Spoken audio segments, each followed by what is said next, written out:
Hello, what's up gang? Sa video na ito i-explain ko sa inyo kung paano yung function ng aking pagtuturo sa sushi. Marami kasi ang nagtatanong kung paano daw pumasok. Kaya heto na mga ka-sushi para magkaroon kayo ng ideya. Ang mga itinuturo ko pala dito ay ang basic na paggawa ng sushi. Kagaya ng nakikita nyo, preparation of sushi rice. Kasama na dyan ang pag-prepare ng vinegar seasoning. Pinapakita rin namin kung paano ang tamang pagkat ng salmon. Bali demonstration lang to, hindi nyo ito gagawin sa actual. Kasama na dyan ang pagkat ng sea bass fish. Ang dalawang isda kasi na ito ang madalas namin ginagamit dito sa Italy. Ipinapakita ko rin kung paano ang pagkat ng sashimi at nigiri. At pati na rin ang paggawa ng tempura shrimp. At heto na yung tatlong klase ng roll na gagawin nyo sa actual. Una ay kung paano ang paggawa ng hosumaki. Ang hosumaki ay maliit na maki na ang alganori ay nasa labas. Syempre, gaya na nakikita nyo. Ang pangalawa ay kung paano ang paggawa ng fotomaki. Kaparehas lang ito ng hosumaki na ang alganori ay nasa labas din. Ang pagkakaiba nila is mas malaki ang fotomaki. Diba? Anong mas gusto nyo? Mas malaki o mas payat? Okay, at ang panghuli ay kung paano ang paggawa ng uramaki. Ang uramaki naman guys ay nakikita ang rice sa labas. Gaya ng nakikita nyo, binabaliktad dito bago lagyan ng fillings. Para pala sa kalaman ng iba, ang uramaki ay hindi gawa ng Japan. Inimbento nila ito sa Amerika. Naririnig nyo naman siguro ang California roll.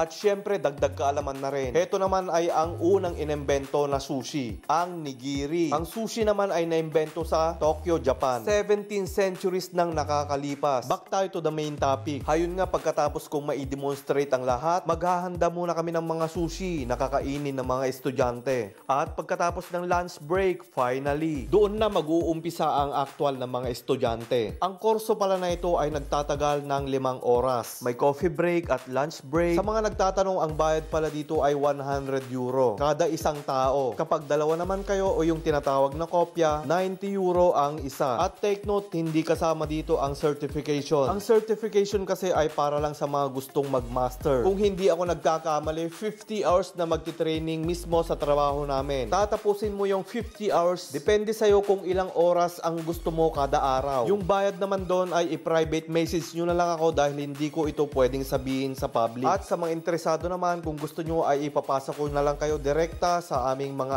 admin. Sila kasi ang nag-o-organize at trabahador lang kami dito. Hayun nga guys, gaya ng nakikita nyo, natuto na ang mga estudyante na gumawa ng hosumaki, fotomaki at uramaki. At syempre, iti-take out nila ito. At itinuturo ko na rin pala kung paano ito hiwain. Para mabilis na lang itong matapos, pinahiram ko na lang ang aking mga kutsilyo. Gaya ng nakikita nyo, pinag-iingat ko na lang sila. Hayun nga sa mga nagtatanong at nagbabalak magkurso kagaya na ito, sana malinaw na sa inyo. Kita nyo naman, halos lahat ng mga tinuruan kong mga Italyano, kontentong-kontento sila pagkatapos. Dito po nagtatapos ang ating mini vlog. Salamat po sa panunood. See you again. Bye-bye.